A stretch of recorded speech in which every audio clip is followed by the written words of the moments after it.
Le bonheur dépend non seulement de ce que nous sommes, ni de ce que nous avons, mais surtout de notre manière de penser. À chaque fois que vous entendrez Déti, répondez tout simplement Théa. Ça fait aller? Oui. Déti? Théa. Déti? Théa. Nous sommes dans un royaume. Et le roi est immensement riche, très très riche. Ce roi a un fils, Malik est son nom. Malik a à son service tous les servants dévoués. Tout ce qu'il veut, on le lui fait. Malik a les repas les plus copieux de la terre. Et pourtant, le prince Malik n'est pas heureux. Qu'est-il? Malik va voir un vieil astrologue pour demander les manières, ou bien comment se comporter pour avoir le bonheur. Le prêtre ou bien le vieillard ayant jeté les coris, ayant prononcé des paroles incantatoires, dit à Malik que le bonheur est difficile à trouver dans ce monde. Cependant, le prêtre a ajouté ceci: je connais un moyen de te rendre heureux. Et c'est quoi le moyen? C'est quoi le moyen? Et au prêtre de lui dire: mets la chemise d'un homme heureux. Mettre la chemise d'un homme heureux. Là-dessus, Malik embrasse et remercie chaleureusement l'astrologue, le prêtre, et quitte le royaume de son père déjà le lendemain à la recherche de la chemise d'un homme heureux. Il a parcouru d'autres royaumes. Il a essayé la chemise des rois, les chemises des princes, les chemises d'autres prêtres. Mais il n'est toujours pas heureux. Il a continué sa traque, il a essayé les chemises des conteurs, des artistes, des chanteurs, des guitaristes. Il n'est toujours pas heureux. Malik a donc passé toute sa jeunesse à la recherche de la chemise d'un homme heureux. Mais peine perdue. Déti, après avoir essayé tant de chemises, après avoir parcouru tant de distances, après avoir fait le tour du monde sans trouver le bonheur, Malik revenait au royaume de son père. Là, encore plus triste que quand il en était parti. Il était triste et il courbait déjà sous le poids de l'âge très vieux. Et arrivé à l'entrée du royaume de son père, Malik voit un paysan dans le champ en train de s'appeler tout en chantant. Bigger, bigger way, la la la la, bigger way, bigger way, la la la la, bigger way, saya kagawe, la la la la, bigger way, bigger way, la la la la, bigger way. T'es-tu? Voilà un homme qui est pourtant heureux dans ce royaume. Et il appelle le vieillard. Hé paysan, es-tu heureux? L'autre répond oui. Tu ne désires rien? Non. Tu n'aimerais pas échanger ton sort contre celui d'un prince? Jamais. Eh bien, vends-moi ta chemise. Ma chemise? Je n'en ai pas. Et effectivement, le paysan qui s'appelait n'avait pas de chemise. Il était torse nu. Messieurs et dames, le bonheur réside-t-il dans le port d'une quelconque chemise? Bien malin, celui qui pourra répondre à cette question. De ne pas aller en forêt. Père m'a dit de ne pas aller en forêt. Père m'a dit de ne pas aller en forêt. Oh, on y va. Mon père m'a dit de ne pas aller en forêt. Non, non, non. Il y a un temps. Ok. Il faut donner un temps. C'est bon? Oui. Mon père m'a dit de ne pas aller en forêt. Oh, oh, oh, ma mère m'a dit. C'est bon? Oui. On y va. Go. On y va, on y va. Mon père m'a dit de ne pas aller en forêt. Ma mère m'a dit de ne pas aller en forêt. Oh, oh, oh, le lion est en forêt. La panthère est en forêt. Oh, oh, oh, ma mère m'a dit de ne pas aller en forêt. Mon père m'a dit de ne pas aller en forêt. Eh bien, c'est l'histoire d'une hyène et d'un bouc. Ce bouc est tellement têtu qu'un jour, sa mère lui a dit: mon fils, s'il te plaît, ne t'éloigne pas de la maison. Ne t'éloigne pas de ma maison, s'il te plaît, mon fils. Le bouc, très têtu, part à la promenade. Il avance, il avance, il avance, il avance, et il se perd finalement dans une grande forêt. Et une fois dans la forêt, il se retrouve face à face à une hyène. Et là, il se rappelle de la chanson que sa maman lui avait apprise. Et la chanson disait quoi? Ma mère m'a dit de ne pas aller en forêt. Ma mère m'a dit de ne pas aller en forêt. Le lion est en forêt. La panthère est en forêt. L'hyène est en forêt. Ma mère m'a dit de ne pas aller en forêt. Et au moment où le bouc chantait cette chanson plutôt, la hyène et l'autre, elle reculait en dansant sur elle aussi sa chanson à elle. Et la chanson de la hyène disait: hi, hi, hi, ne me fais pas rire ainsi. Petit bouc, ne me fais pas rire ainsi. Petit bouc, ne me fais pas rire ainsi. Petit bouc, ne me fais pas rire ainsi. Et donc, au fur et à mesure que la hyène dansait à reculons, ça donnait la force au bouc de fuir, de courir, et la hyène il a poursuivi le bouc, et une fois que le bouc a su que la hyène était toujours derrière elle, elle entend la chanson. Le lion est en forêt. La panthère est en forêt. L'hyène est en forêt. Et au même moment, en reculant, ne me fais pas rire petit bouc, ne me fais pas rire ici. Et ça donnait encore la chance au bouc de fuir. Et donc, le bouc, il fuit. Et au moment où la hyène se rend compte que le bouc est en train de fuir, et hop, elle poursuit et une fois encore à côté du bouc, le bouc entend encore et l'histoire se répétait jusqu'à ce qu'ils soient arrivés non loin, à 50 mètres de la maison du bouc. Là, le bouc prend tout son souffle et entend encore la chanson qui disait quoi?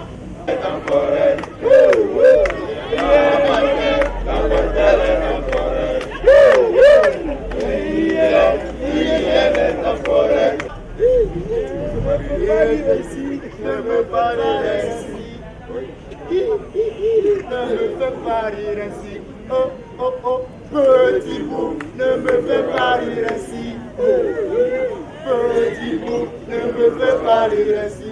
Et hop, le bouc a pris la tangente et quand la hyène s'est rendue compte, elle a sauté sur elle et il a coupé, il a juste tenu la queue du bouc et c'est depuis ce temps que le bouc n'a plus une queue longue et que la queue est devenue petite et elle n'arrive même plus à prendre ça pour chasser les mouches et autres. C'est depuis ce temps. Donc c'est la hyène qui n'a pas pu manger le bouc, mais a pu couper la queue. Et c'est pourquoi aujourd'hui nous avons les boucs avec des petites Eh bien c'est la hyène qui rencontre le bouc en forêt. Et quand la hyène a rencontré le bouc s'est mis à trembler. La hyène dit, oh là là, mais qu'est-ce qui se passe? Calmos, mon frère. Dis-moi seulement 3 vérités, je te laisse partir. Mamma mia. Le bouc se met à réfléchir. Mais il n'a pas réfléchi longtemps parce que le bouc dit, grand frère hyène, si tu me laisses la vie sauve, si je rentre auprès de ma famille et je dis à ma famille que j'ai rencontré une hyène qui ne m'a pas dévoré, ma famille ne va pas me croire. Ah, la hyène dit, ça, c'est une vérité. Alors ça fait première vérité. Il te reste 2 vérités, rapidement. Et le bouc réfléchit encore, il dit, si toi aussi tu rentres dans ta famille, et tu dis à ta famille que tu as rencontré un bouc que tu n'as pas dévoré, c'est sûr que ta famille ne va pas te croire. Oh, mais ça c'est vrai, 2e vérité. Alors rapidement, 3e vérité où je te dévore. Et le bouc dit, mes grands frères, c'est sûr qu'avant de me rencontrer, tu as mangé, hein? Sinon, le bouc dit, mais toi tu es malin, allez, prends ton chemin. Commission, vérité, justice et réconciliation entre Jésus et Satan. Olorio! Olorio! L'autre la conscience. Comment accompagner? Comment accompagner voir? À demain, si Marola, il me faut écouter.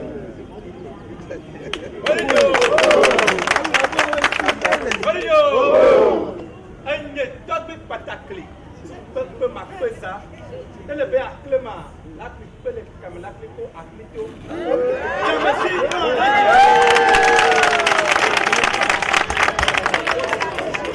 Merci, Anya. Anya, mon nom est Tigo. Voyez, Stanislas le terrible, terriblement terrible qui fait terrasser la terre. Plus terrible que moi en ta terre avec une terreur. C'est ça le créateur. Tu as créé les hommes, nous créons les spectacles. Et là, Kataka, moi les petits torés, à ma console Kataka du monde. On va dire ça, tu vas faire là. Palo me a fait d'arrêt, que c'est la bacha. Ago. Atitaku, negogo do gulato. Atitaku, negogo do gulato. Sama vole bato, si vole toma. Dodo la kona, dodo, si vole toma. Dodo la kona.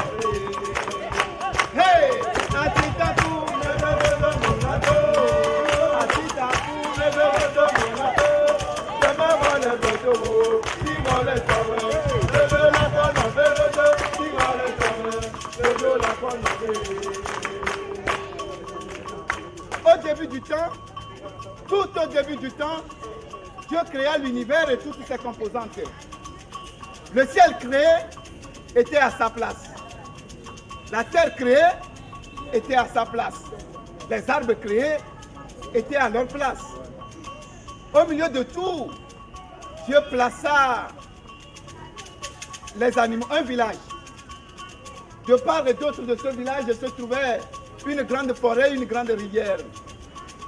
Dans la forêt, Dieu plaça les animaux, toutes sortes d'animaux. Et dans la rivière, Dieu plaça les poissons, toutes sortes de poissons. Les poissons sans queue, avec queue, les poissons avec écailles, sans écailles, toutes sortes de poissons. Et dans le village, Dieu plaça les parties du corps humain. En ce temps, chaque partie du corps humain était une entité. L'oreille était dans sa demeure, la tête était dans sa demeure, le bras, la jambe, tous étaient dans leur demeure. Ah oui. Oh. Un jour, l'oreille, l'œil, la jambe et le bras décidèrent d'aller à la chasse. Ils partirent dans la forêt d'à côté. Ils ont sillonné la forêt sans trouver de gibier. Découragés, ils ont voulu retourner au village. Quand l'oreille s'écria, « Attention, j'entends un bruit à ma gauche. Ce serait sûrement un animal qui casse les branches et mange les feuillets. » Aussitôt, l'œil se retourna et aperçoit de très loin une grande antilope avec des cornes immenses, des cornes en spirale. « Oh, elle se sauve », ajouta-t-il. Le bras s'agrippa à la jambe qui s'échappa à la poursuite de l'animal. Tchakata, tchakata, tchakata, tchakata, tchakata, tchakata, tchakata, tchakata, tchakata, tchakata, tchakata, tchakata. Il courait. L'animal courait. Il courait plus vite que le vent. Mais la jambe de son côté aussi courait. Mais elle courait plus que l'éclair. Tchakata, tchakata, tchakata, tchakata, tchakata, tchakata, tchakata, tchakata, tchakata, tchakata, tchakata, tchakata. Après une longue course, l'animal fatigué s'arrêta et prêt à se défendre. Le bras sauta et lui donna un coup sec sur la tête. L'animal tomba raide mort, couché sur le dos, les pieds et les pattes pointés vers le ciel.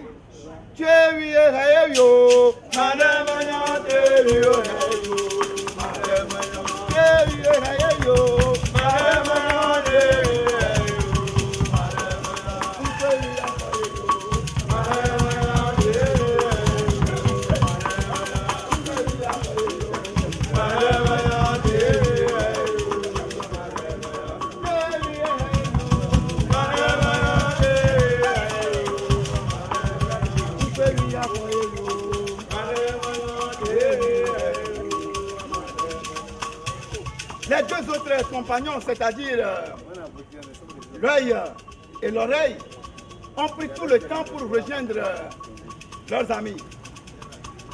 Arrivés, ils dansaient pour célébrer leur exploit de chasse.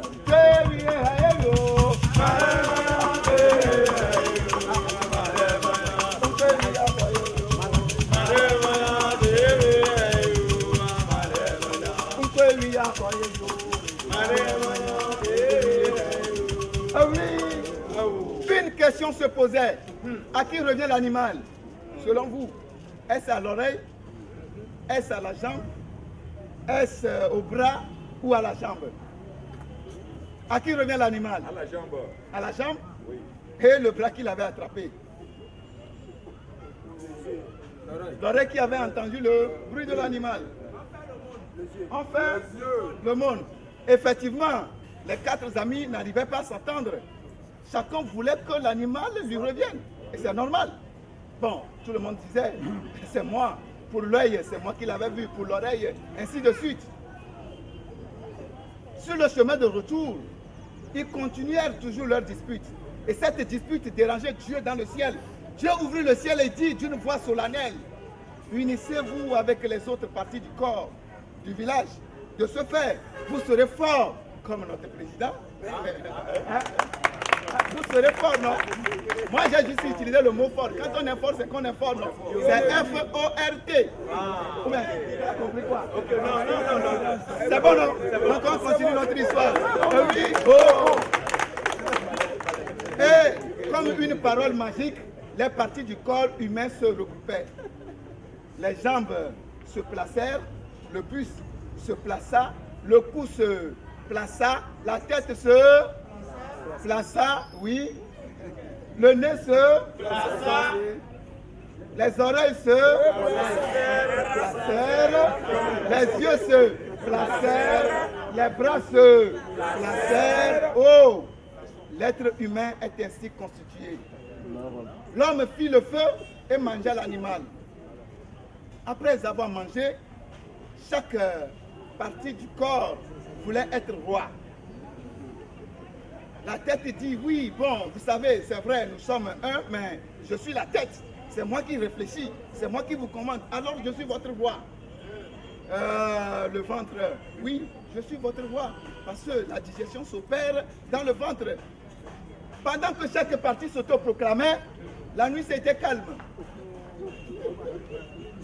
La nuit ne parlait pas. Mais ils ont mangé l'animal. Le ventre a effectivement aussi travaillé, c'est-à-dire que la digestion s'est opérée. Puis le temps passa et en principe la nuit doit s'ouvrir pour laisser passer ce que nous tous nous savons et que nous faisons d'ailleurs. Bon, on ne peut pas le dire en public. L'anus décida seulement de se fermer. Celui qui avale une noix de coco a confiance à son anus. Ah, ça c'est vrai. Le temps passe et normalement l'anus doit libérer le corps. L'anus refusa. Le ventre, qui n'a jamais fait de la musique, a commencé par chanter. Et chaque partie a commencé par avoir de malaise. La tête, au lieu de réfléchir, commençait à fléchir. Les jambes titubaient parce que n'ayant plus de force. La tête dit, oui, la nuit, c'est vrai, tu es caché. On ne sait pas pourquoi Dieu t'a placé là-bas, mais là, actuellement, tu dois nous libérer. Parce que ça dépasse maintenant les bornes. Tu dépasses les limites. La nuit, ça a refusé. Et la tête dit aux autres parties, eh bien, vous savez, on va choisir la nuit comme notre roi. Après une élection crédible, transparente, limpide, inodore, incolore, sans accord politique global, sans réforme constitutionnelle et institutionnelle, sans Togo Télécom 1, Togo Télécom 2, Togo Télécom 4, l'ANUS est élu avec 100% des voix.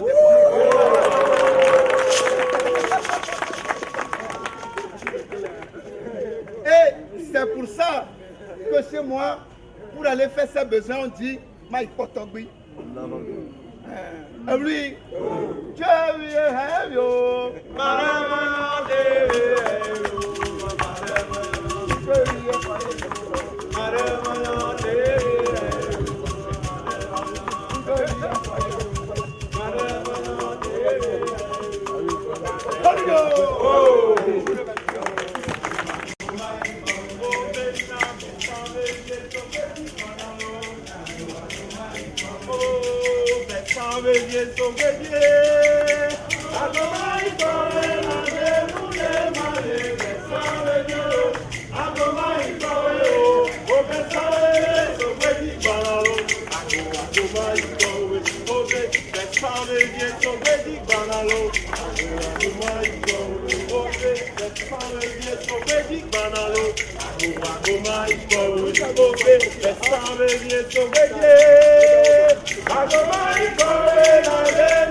Bonsoir.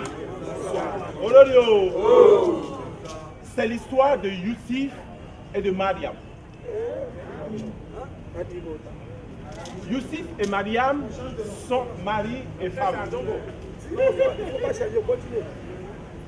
Ils vivent au bord d'un grand fleuve, dans un grand village. Youssif est un portefeuille. Il porte sur sa tête tout ce que l'on lui confie comme bagage. Le couple vivait très bien. Un jour, Mariam se réveille son mari Youssif et lui dit, Youssif, dehors, et ne reviens ici que quand tu seras riche. Depuis quand a-t-on vu un portefeuille riche? Youssif sort de la maison, il marche, il va au marché. Mais il est tracassé dans sa tête parce que sa femme Mariam lui a dit. Alors il va s'installer entre deux marchands. L'un vendant du maïs, l'autre de l'arachide. La main au menton, il regarde dans le vide.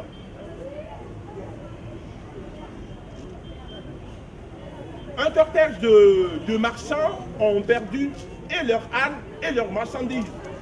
Alors ils étaient à la recherche de leurs marchandises. Ils ont marché, ils sont venus au marché.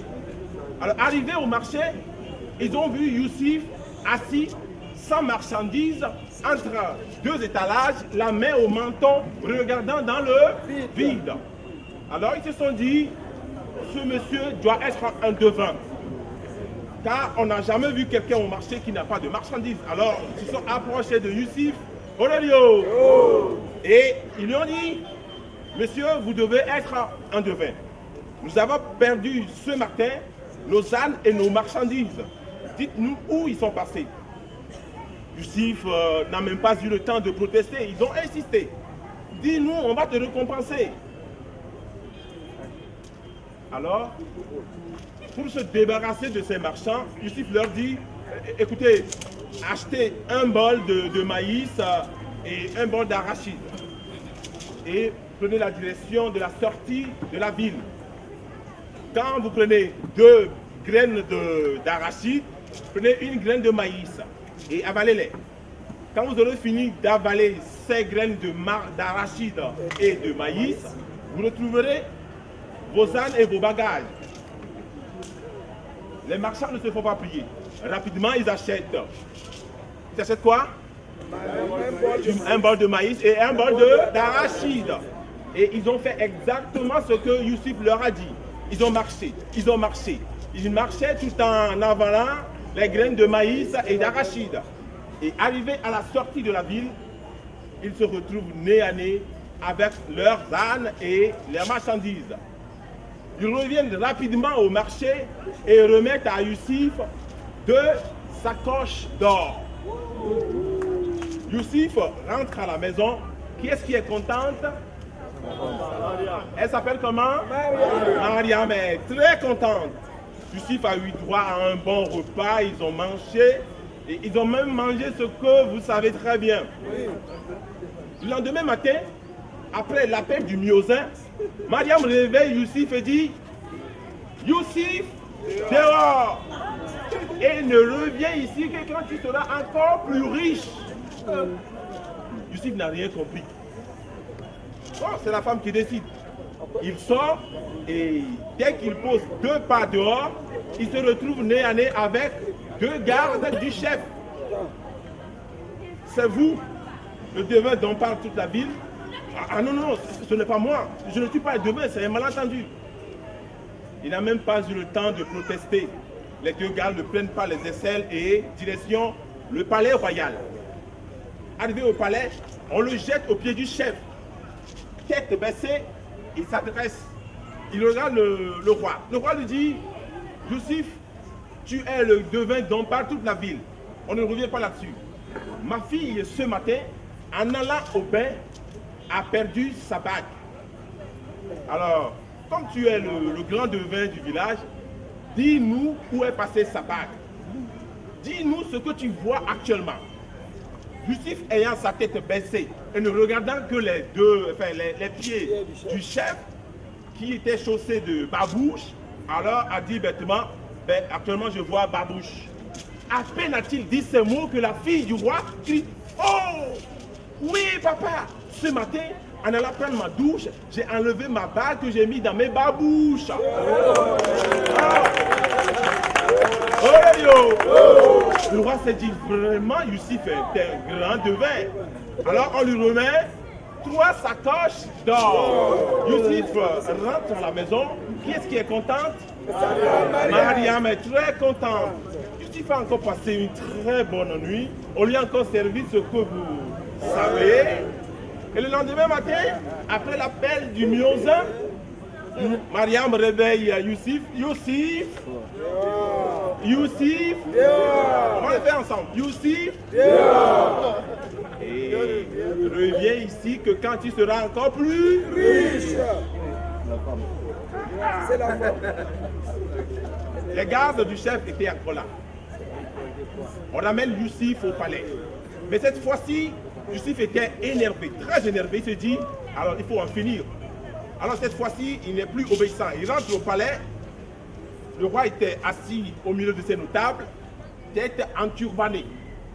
Alors il s'avance sur le roi, il arme son bras et on entend Sachra. Il lui administre une bonne gifle. Au roi. Sacrilège. Le turban du roi s'enlève, tombe par terre, se déroule. Et au milieu du turban s'échappe un serpent. Le roi s'est dit, oh, ici fait vraiment un devin. Je savais que j'avais un serpent dans mon turban. Et la seule façon de me sauver de ce serpent-là, c'est de me donner cette gifle amicale.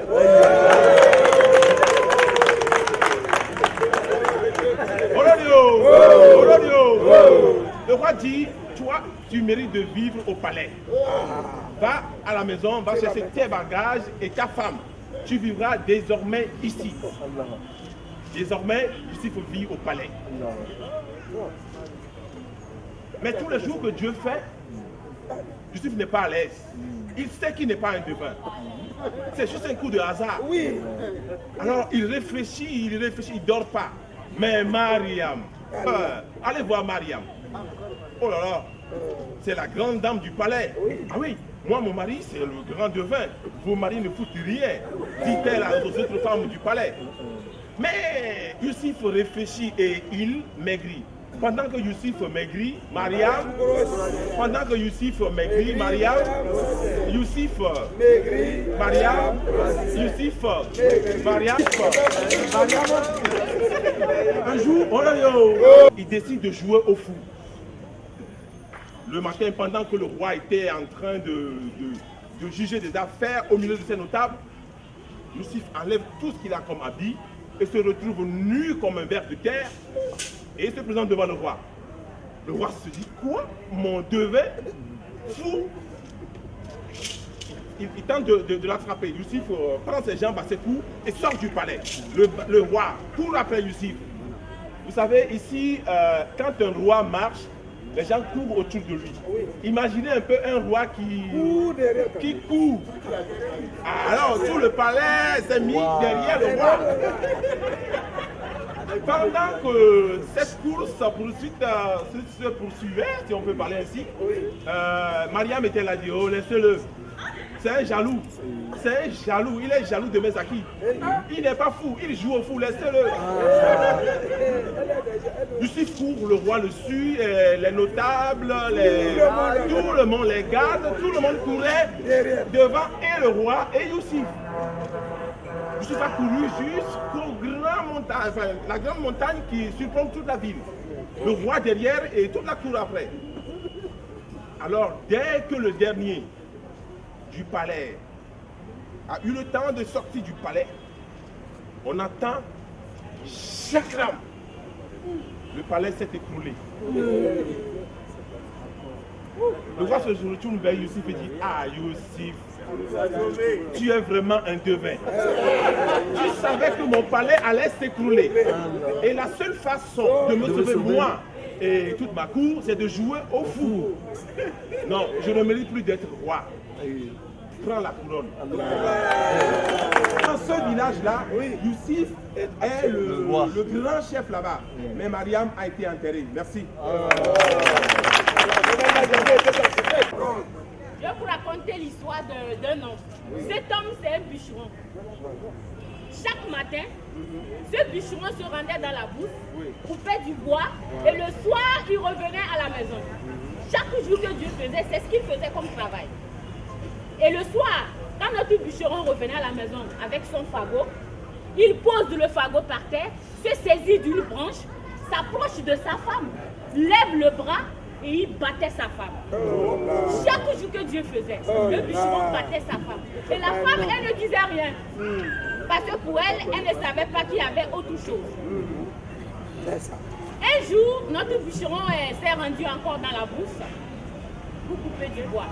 Et là, la femme a profité pour sortir. Elle est sortie, elle marchait dans la forêt et elle s'est retrouvée dans une clairière. Et en même temps, elle a senti que le soleil brillait plus que d'habitude.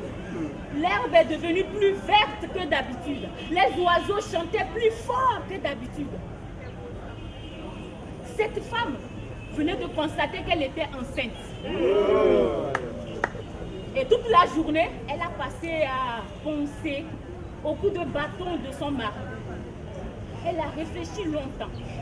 Le soir, quand son mari est revenu, il a posé son bois, s'est saisi d'une branche, s'est approché de sa femme, a levé le bras. Il voulait battre sa femme quand la femme a dit « Mon mari, attends, j'ai quelque chose à te dire. » Et là, notre bûcheron est resté comme ça, le bras en l'air, comme un imbécile. Et la femme a commencé par lui raconter des histoires magnifiques, des histoires merveilleuses, des histoires extraordinaires. Et notre bûcheron est resté comme ça, la main en l'air. Il a écouté les histoires de sa femme.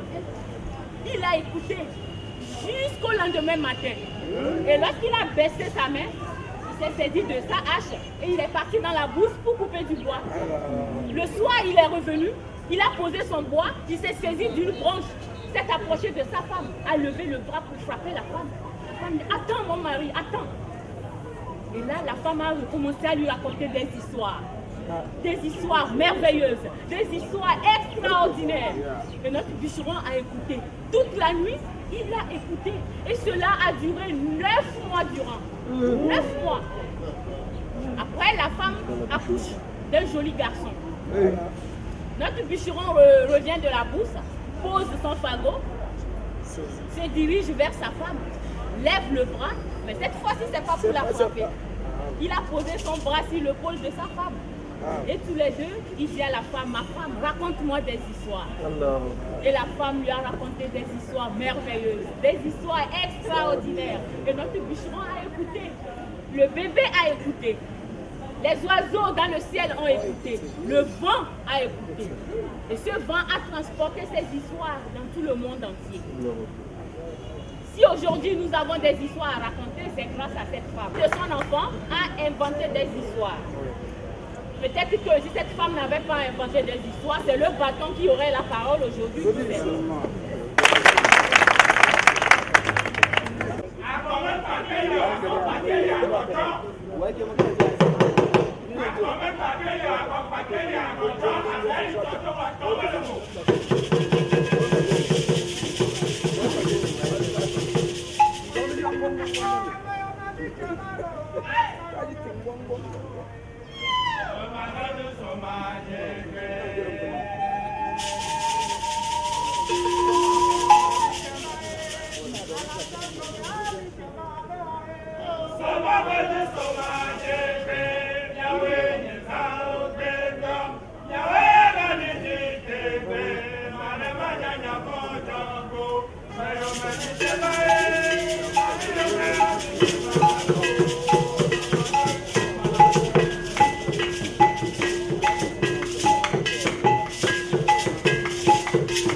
dit à l'enfant qu'il lui paiera 5 000 francs à la fin du mois. Alors le jeune, très heureux, accepte. Il travaille tout au long du mois, sans répit, sans arrêt. Arrive le dernier jour où le jeune homme va voir cet homme trompeur pour lui demander les 5 000 francs. Le jeune homme arrive chez l'homme trompeur. Il lui demande les 5 000 francs. L'homme s'assoit dans sa maison et puis il regarde le jeune homme, il lui dit, tu sais, j'ai bien envie de te donner tes 5 000 francs, mais je veux que tu m'apportes 2 autres choses qui puissent me confirmer que tu es sérieux. Alors, le jeune garçon, voulant toujours ses 5 000 francs, il accepte. L'homme dit alors au jeune garçon d'aller lui chercher J et A. Que peut bien être J et A, se pose la question. Alors le jeune garçon, il réfléchit et trouve une grotte sombre et noire. Dans cette grotte sombre et noire, il va trouver un scorpion et un araignée ou une araignée qu'il met dans 2 bouteilles bien distinctes. Il protège les bouteilles et va voir son maître pour lui présenter le J et le A. À la question du maître de savoir ce que peuvent bien contenir ces 2 bouteilles, le jeune garçon dit alors au maître d'ouvrir la première bouteille, d'y introduire son doigt et il trouvera J. Le maître, il s'empresse d'ouvrir la bouteille. Il introduit son doigt et il est mordu par le scorpion. Il crie Hi! Le jeune garçon se met alors à rire. Pendant que le maître, alors, il souffle. Le jeune garçon demande alors à son maître de mettre sa main dans la seconde bouteille, il trouvera A. Mais le maître, il a tellement mal, il est confondu. Il ne sait plus quoi faire, qu'il décide de payer les 5 000 francs au jeune garçon qui rentre à la maison très heureux.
Il était une fois dans un village, un chasseur si adroit qu'il ne rentrait jamais bredouille.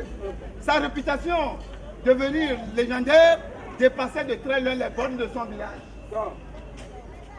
Il se met de panique parmi les bêtes sauvages de la grande savane. Celles-ci décidaient un jour d'en finir avec leur ennemi redoutable. C'est ainsi qu'une buffon se transforma en une belle fille, en une fille séduisante, en une fille souriante, en une fille belle comme ma mère. Attendez, vous connaissez ma maman? Non. Non, elle est belle. Oui. Attends, ma maman est belle. Elle est belle, non? Oui. Tu vois, appréciez pour ma maman, elle est belle. Après avoir refusé la main à plusieurs garçons, elle décida d'épouser le jeune chasseur. Il vécut heureux pendant de longs moments. Un jour, la jeune épouse, sans demander de raison valable, demanda à son mari de lui livrer tous ses secrets de chasse.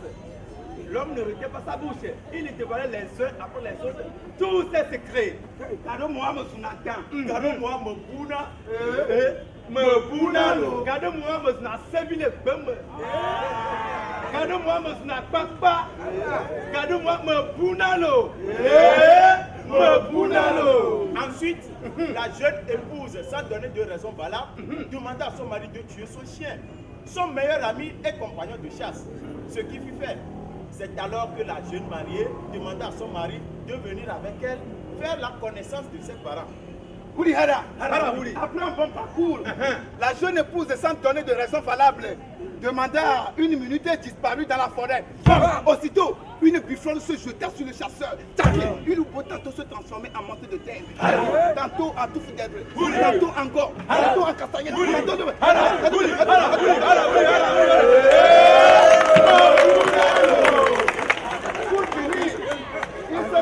Pour finir, il s'est transformé en épingle.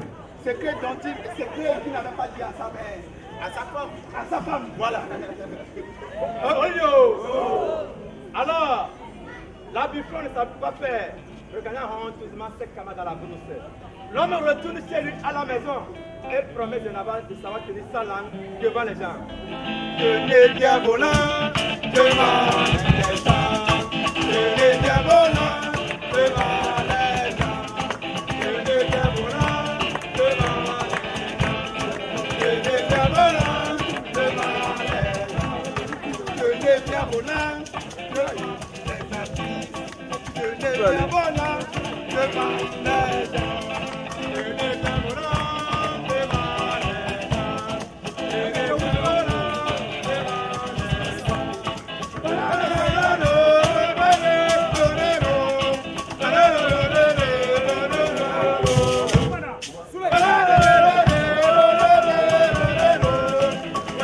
bien volant devant